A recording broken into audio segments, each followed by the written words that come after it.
কথা দেই কথা রখিলে সমাজসেবী বিস্ময় মহাপাত্র ও ধর্মজিৎ প্রধান।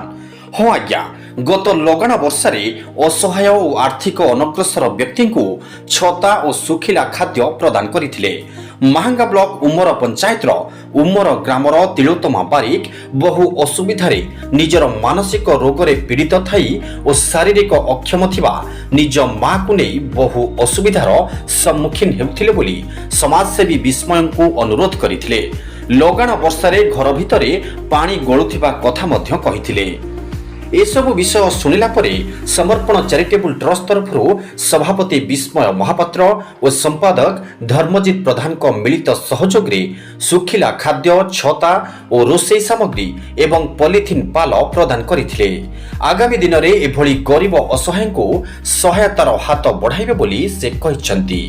ଏହିସବୁ ସହାୟତା ପାଇବା ପରେ ତିଳୋତ୍ତମା ବାରିକ ତାଙ୍କୁ ଆଶୀର୍ବାଦ ଦେବା ସହ ଧନ୍ୟବାଦ ଅର୍ପଣ କରିଛନ୍ତି।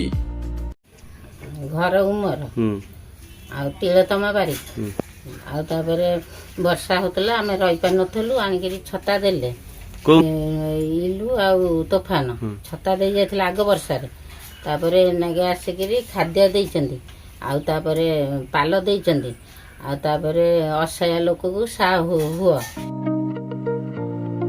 महांगरू विजय कुवरंक रिपोर्ट निर्माण लाइव।